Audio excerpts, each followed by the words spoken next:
निकालनी है। तो यहाँ पे हम लिखेंगे स्पीड। मैंने आपको कहा कि मानना है, सारा का सारा मानना है, उसको भी हमने माना ही था भाई, वो हमारी नहीं थी, फिर भी हमने मान लिया कि वो हमारी है और रोज़ बोलते रहे तुम तो मेरी हो, तुम तो मेरी हो, फिर भी वो हमारी नहीं हुई। तो कोई बात नहीं, लेकिन सवाल हमारा ही है, हमारा हो भी जाएगा। देखो स्पीड और टाइम, तो यहाँ पे स्पीड कितनी बढ़ा रहा है, 10 किलोमीटर प्रति घंटा, 10 किलोमीटर प्रति घंटा, और टाइम कितना है, 2 घंटे।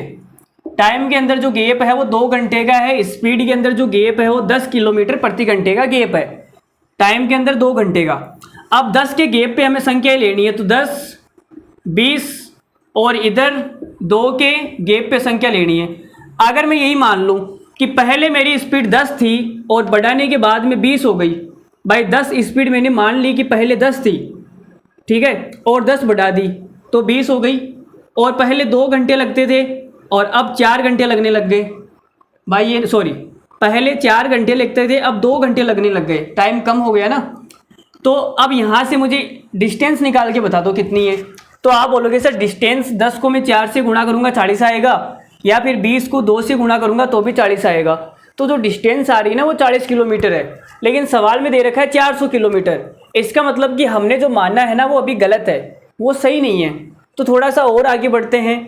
तो देखो 10, 20, 10, 10 के गैप पे संख्याएं लिखनी है, 10, 20, 30, 40, 50। यहाँ 2-2 के गैप पे संख्याएं लिखनी है, 2, 4, 6, 8, 10। यहाँ तक आते आते आपको पता लगा कि सर 40 को अगर मैं 10 से गुणा करूँगा ना, 40 को 10 से गुणा करूँगा 400 आएगा और 400 किलोमीटर है। 50 को 8 से गुणा करूँगा तो भी 400 आ जाएगा।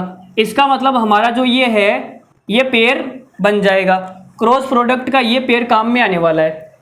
अब क्या काम में आने वाला है, आपको निकालनी है मोटर बाइक की मूल गति। मूल गति तो इसने 10 बढ़ा दी, तो बढ़ाने से पहले स्पीड कितनी थी 40, और बढ़ाने के बाद में स्पीड कितनी हो गई 50। तो ये तो हो जाएगी हमारी आरंभिक स्पीड, आरंभिक स्पीड, और ये हो जाएगी फाइनल स्पीड 10 किलोमीटर प्रति घंटा बढ़ाने के बाद में। यह आरंभिक स्पीड है, तो टाइम आरंभ में कितना लग रहा था, 10 घंटे लगते थे, लेकिन स्पीड बढ़ाने के बाद में भाई साहब को 8 घंटे लगते हैं, ठीक है। तो यहाँ से हमारी आरंभिक स्पीड कितनी आ गई, ओरिजिनल स्पीड आ गई 40। ऑप्शन नंबर ए हमारा करेक्ट आंसर हो जाएगा। 40 किलोमीटर प्रति घंटा क्या है इस सवाल का करेक्ट आंसर है। अगर आप इस सवाल को ऐसे नहीं करोगे तो आप एक्स मान के करोगे तो वहाँ से द्विघात समीकरण बनेगी और उसको सोल्व करते करते नानी याद आ जाएगी, और उसकी भी याद आ गई तो फिर कुछ होना ही नहीं है। तो चलो ये तरीका